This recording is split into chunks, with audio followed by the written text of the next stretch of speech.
반갑습니다. 전정준TV의 전정준 변호사입니다. 여기는 미국의 수도 워싱턴입니다.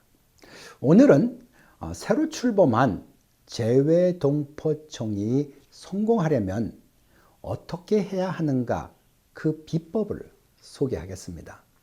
지난달 5월 25일 국회 토론회를 위해 한국을 방문했습니다.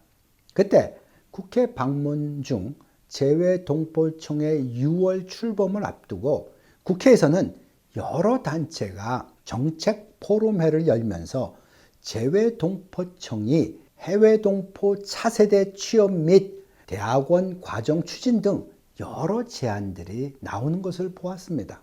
그러나 먼저 국적법이 고쳐지지 않으면 장밋빛 구상밖에 되지 않을 것이라고 국회 토론회에서 지적했습니다. 드디어 재외동포청이 출범했습니다. 워싱턴을 방문했던 윤석열 대통령은 동포 여러분은 모국과의 연결고리라고 했지만 정작 현행법은 차세대가 거주국의 주류 사회에 진출 못하도록 복수 국적을 부여하여 오히려 연결고리를 끊고 있다고 해도 과언이 아닙니다. 재외동포청이 앞으로 추구할 글로벌 네트워크 형성은 결국 인적 교류입니다. 그러나 국적법을 개정하지 않는 한 인적 교류는 어렵기 때문에 재외동포 재단의 실수를 되풀이할 수도 있습니다. 그럼 현행법상 어떻게 모국과의 연결고리가 끊기게 되는지 분석해보고 그 대안을 제시해 보겠습니다. 첫째, 해외동포 차세대는 모국 연수나 방문의 연결고리가 없습니다. 여기에는 남성뿐만 아니라 여성까지 포함됩니다.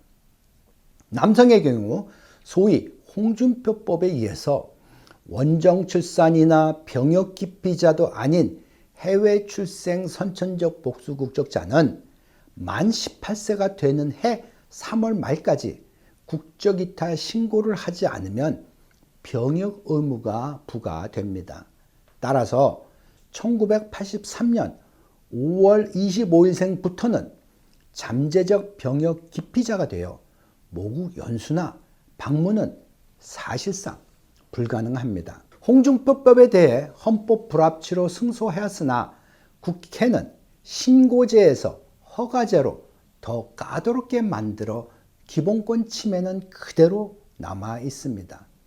여성의 경우는 2010년 국적 자동 상실대가 폐지되고 국적 선택 명령제를 도입하면서 1988년 5월 5일생부터는 국적 선택 불이행 시 한국 국적을 보유하게 됩니다. 여성도 남성처럼 거주국의 공직이나 정계 진출에 복수 국적이 족쇄가 되고 있습니다. 모국 연수나 방문 시에는 원칙적으로 한국 여권을 사용해야 합니다. 복잡하고 불필요한 출생 신고와 국적 이탈 신청을 해야 하고 또한 수속 기간도 1년 이상 걸려 아예 한국 가기를 포기하고 맙니다. 미주 20만 차세대는 이렇게 모국과의 연결고리를 끊고 지낸 지 오래입니다. 둘째, 국적 이탈의 간소화를 제안하는데 여전히 복수 국적의 족쇄고리입니다. BTS도 군대 가는 이유는 권리를 누리기에 의무를 하는 것입니다.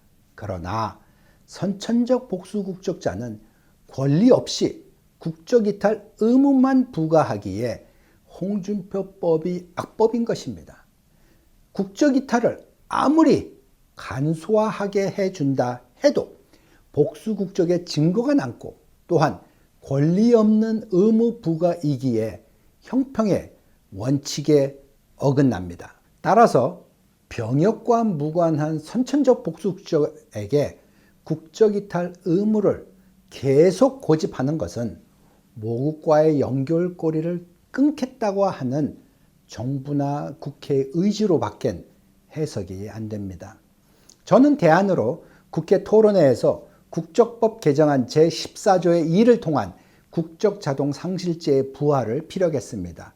즉 외국에서 이민자 가정에서 출생한 사람으로서 출생 이후 17년 이상 계속하여 외국의 주된 생활에 근거를 두고 있는 복수 국적자는 국적 선택 기간이 지난 때에 소급하여 대한민국 국적이 상실됩니다.